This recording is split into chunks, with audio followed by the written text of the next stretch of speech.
Hello and welcome to Dateline Lagos on Channels Television. I'm Ayotunde Balogun. Coming up on the program, Lagos State Government commissions block of classrooms at Amuwo-Odofin Junior High School.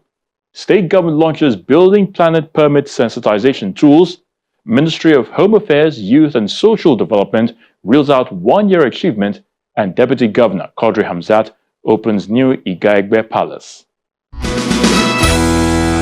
So let's kick off from the education sector.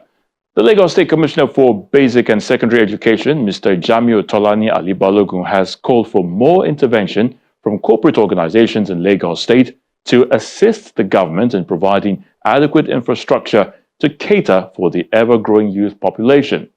Now, the Commissioner stated this during the commissioning and handover ceremony of a block of classrooms and furniture at the Amuwo-Odofin Junior High School. Take a look. Amuwo-Odofin Junior High School now boasts of a new block of classrooms, furniture and other projects at the Maltu School complex. All thanks to the partnership between Lagos State Government and the Port and Terminal Multi-Services Limited. The Lagos State Commissioner for Basic and Secondary Education, Jamiu Ali Balogun, arrives at the school premises for the inauguration ceremony and is well received by the students.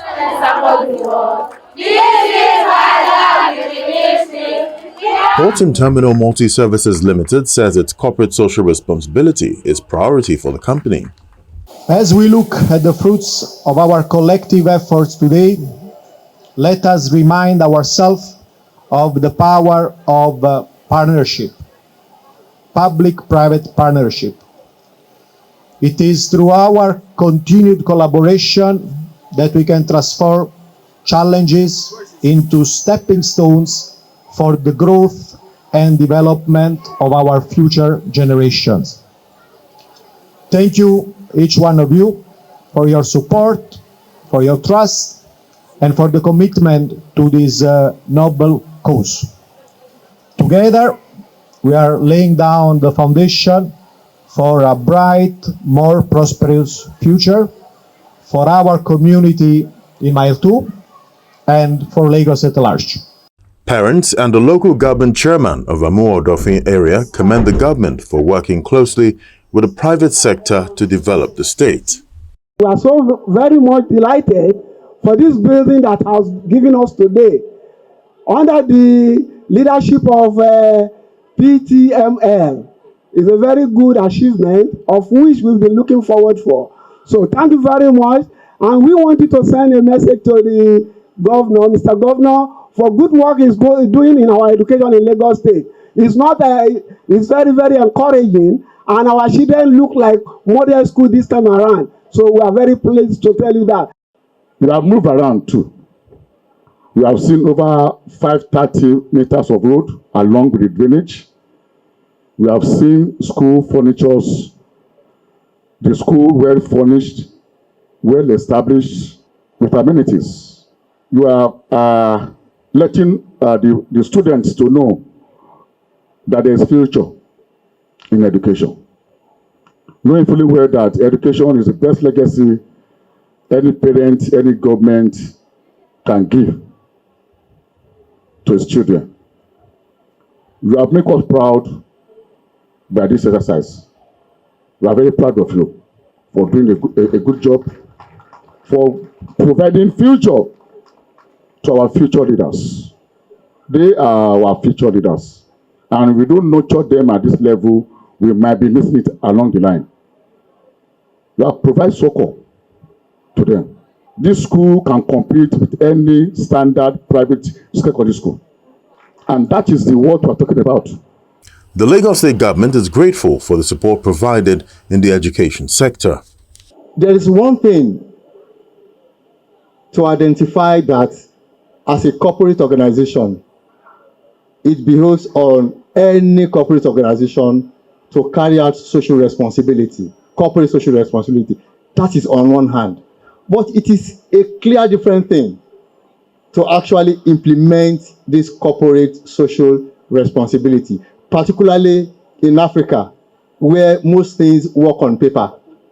But for PTML, it has gone beyond just paper budgeting. it is a reality, and that is what we are witnessing this afternoon. Poverty is not an excuse for any of our students in Lagos State.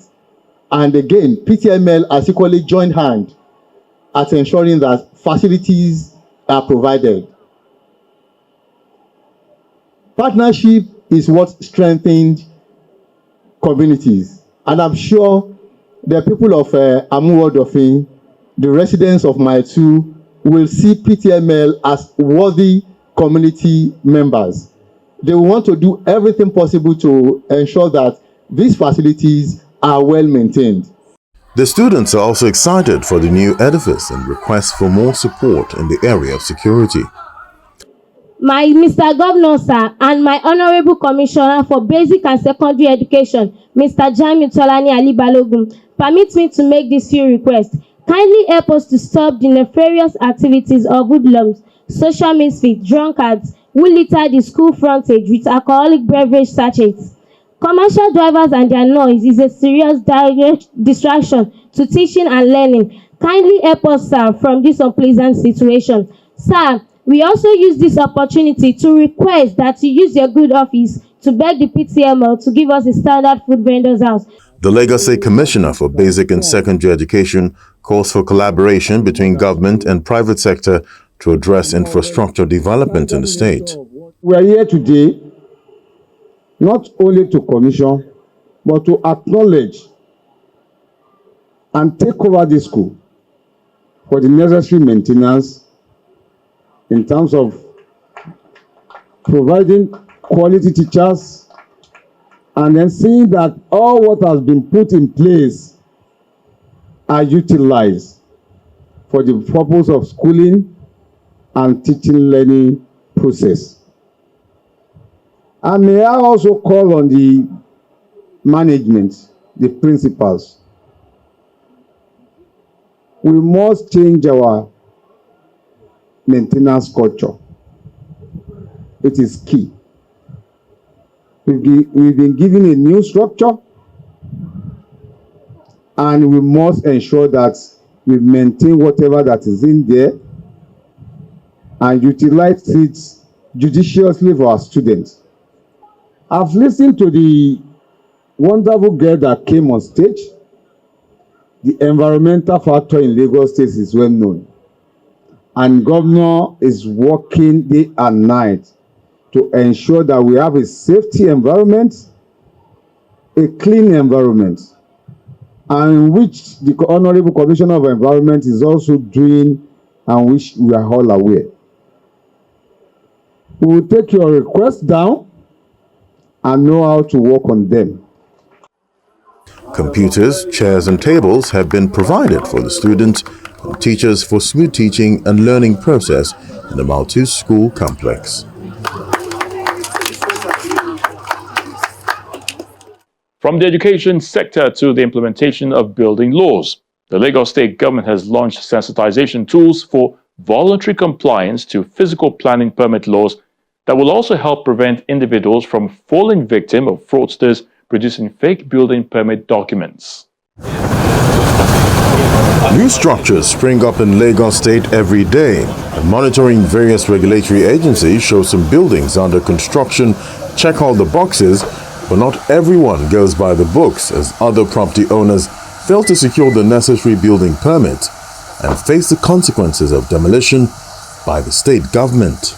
We will start from there.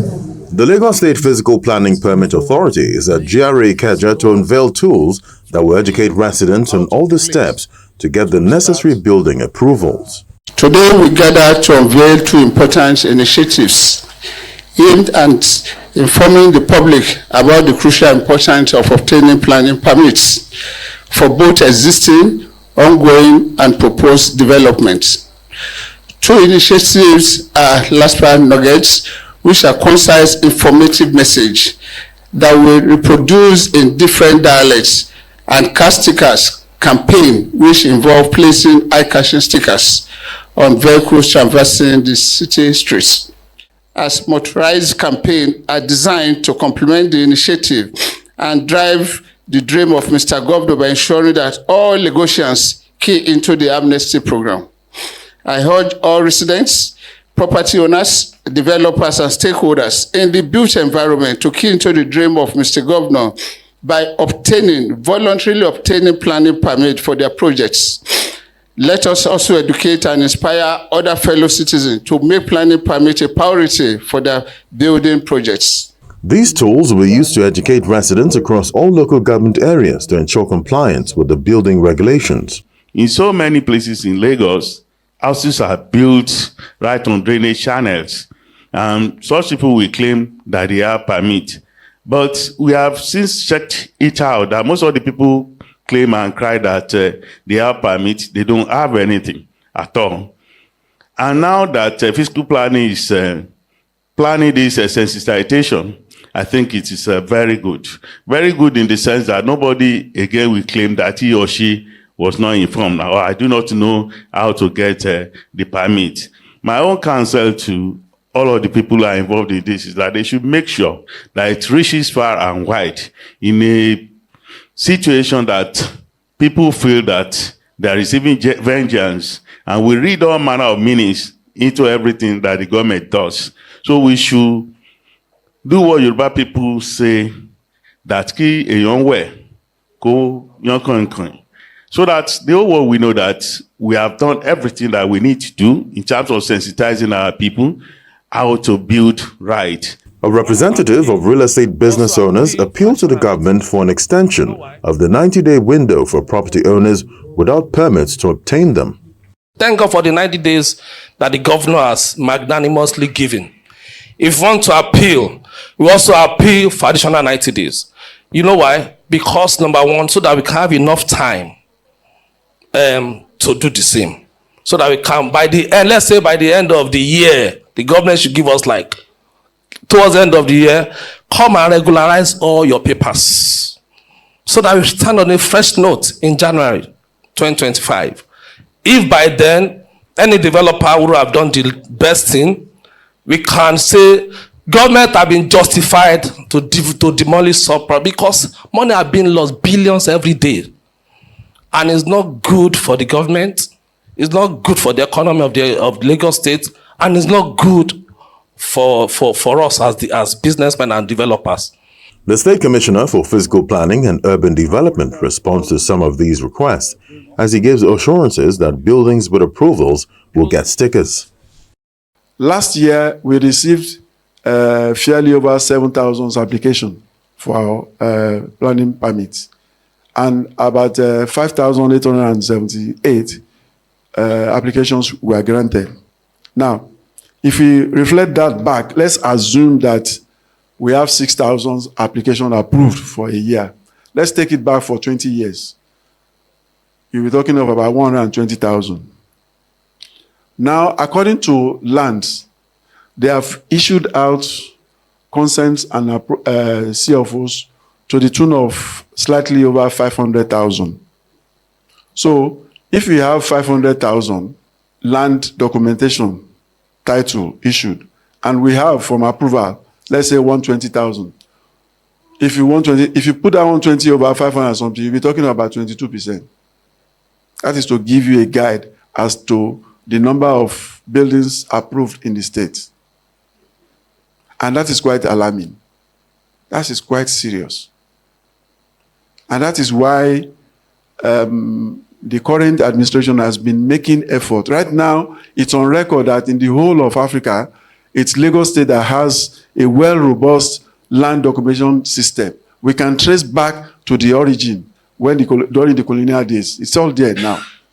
And the phase we are moving to in terms of approval is such that we want to simplify it to the extent that you necessarily don't need to have physical contact. You can sit down in the comfort of your home or offices and do your application for planning permits. However,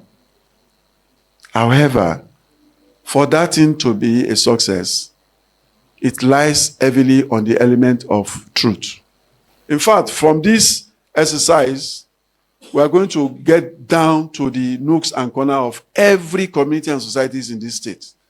And we are going to come out with, remember during population census, there is a sticker on every house all over Nigeria. All over Nigeria. we're going to have the same thing on all approved buildings. There's going to be a design sticker with a QR code on all approved buildings in the whole of Lagos State. And those of us with a smartphone, and our tenants, once you get to a place, from that sticker, you'll be able to judge that, okay, this building has an approval. And you take the QR code, you get the details. And regarding time extension, my chairman, sir, if you can write to me or to the governor, chairman, sir, all people concerned, seeking for extension of time on this amnesty, I'm very sure it's something that the governor will look into. Explanations are also offered on why some buildings are marked for demolition. If you build on gas pipe or oil pipeline, there is no compromise on that. That building must come down. If you build under high tension lines, that's not physical planning. That building must come down.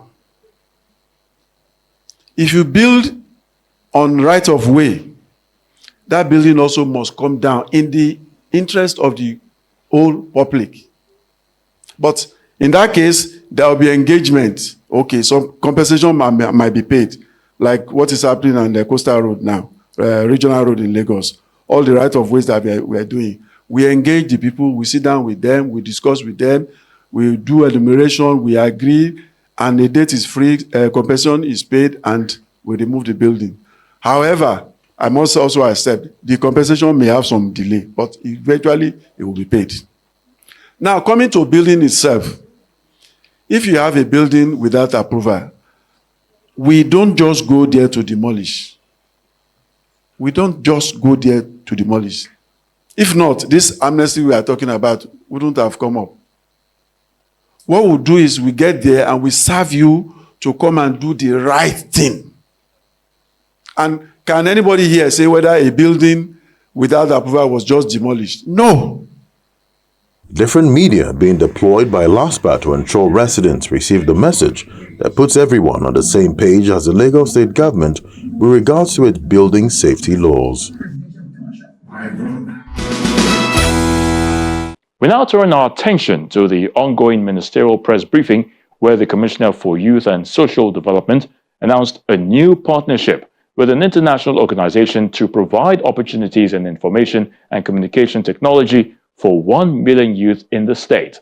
The state government also says 1,862 Muslims will be airlifted for this year's Hajj. The Ministry of Youth and Social Development is now... The Ministry of Youth and Social Development is here at Alausa, Ikeja to give an account of the ministry's activities in the last 1 year of Governor Sanwo-Olu's administration. Is a state government agency charged? Speaking at the ongoing ministerial press briefing, the commissioner in charge, Mr. Mobolaji Ogunlende, says the government has evacuated 753 mentally challenged, destitute, and beggars from the streets of Lagos in the last 1 year.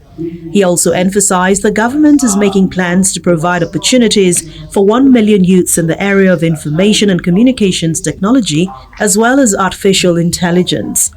Some of our accomplishments over the last 1 year are not limited to, but will include, number one, what we call the YPE4AH, which is the Youth-Powered Ecosystem in Advanced Urban Adolescent Health Project.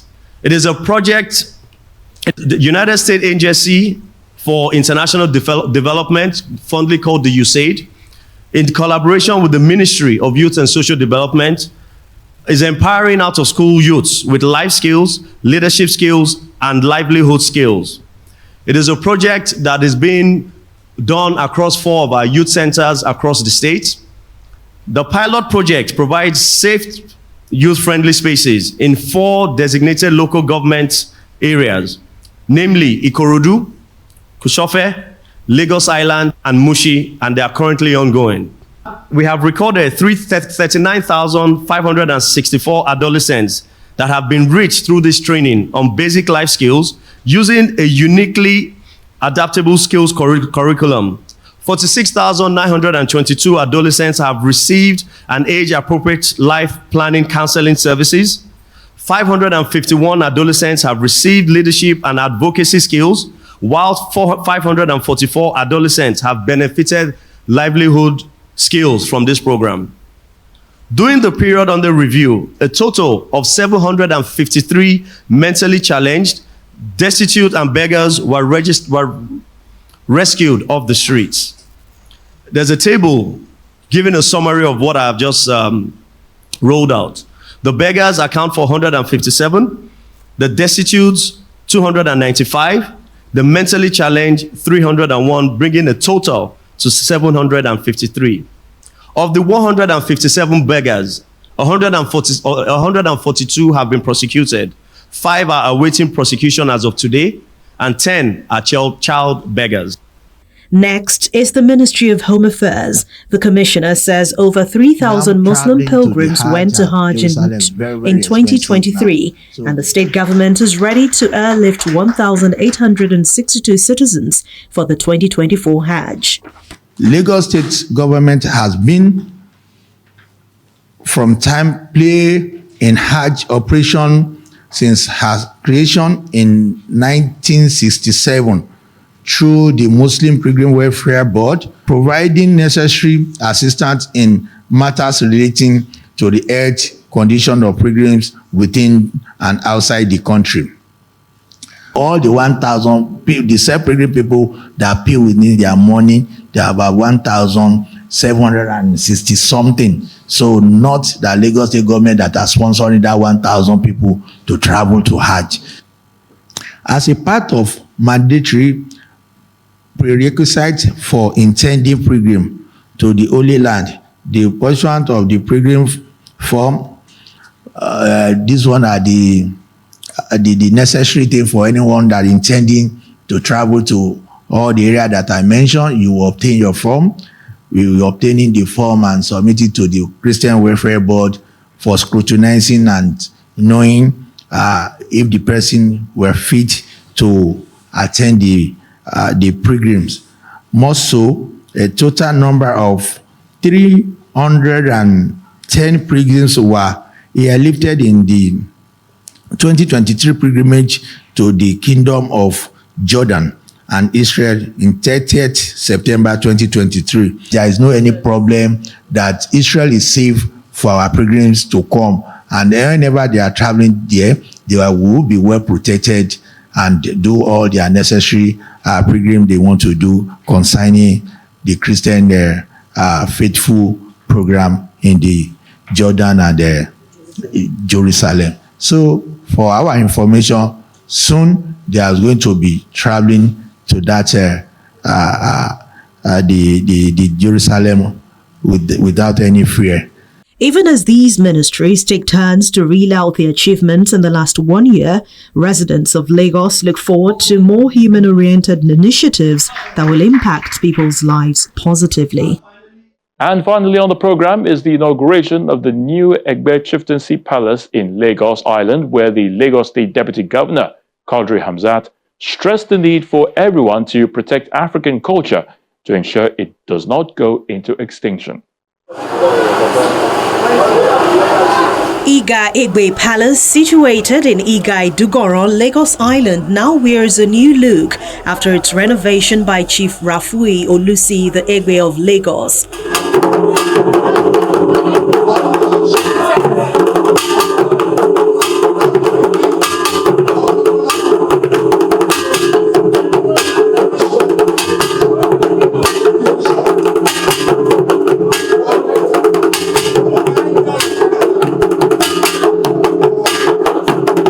The Deputy Governor of Lagos, Quadri Hamzat, makes his way to the area to join traditional rulers in the state to open the new Egbe Chieftaincy Palace in Lagos Island.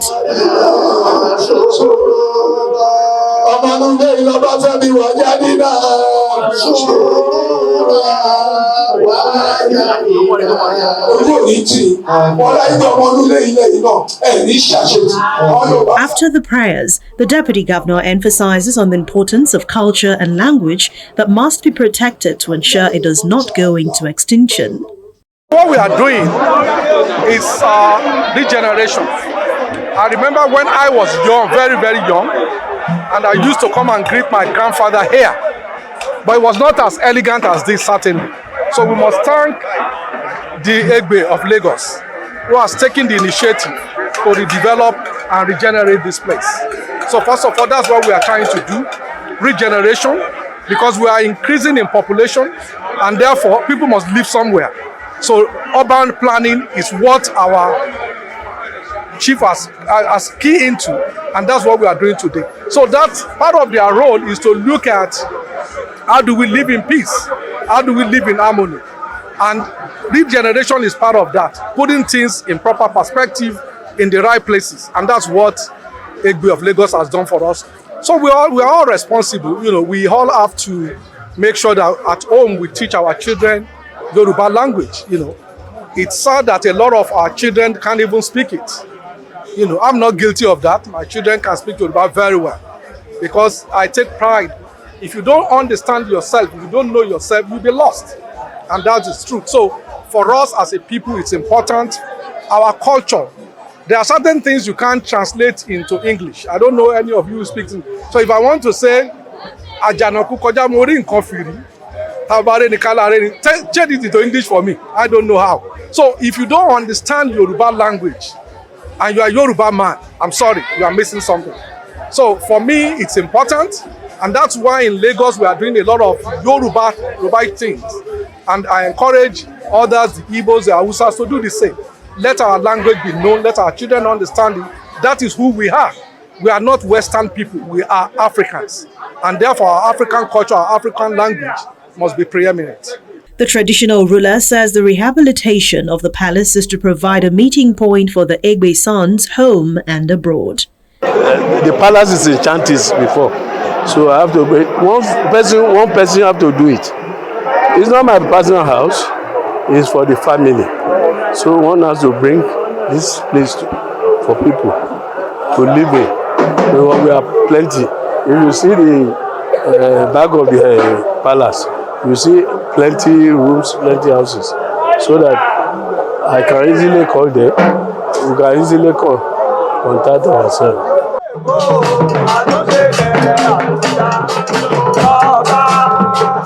The Lagos State government has asked other leaders to show commitment to Africa's culture and language to ensure it is sustained for the future generation.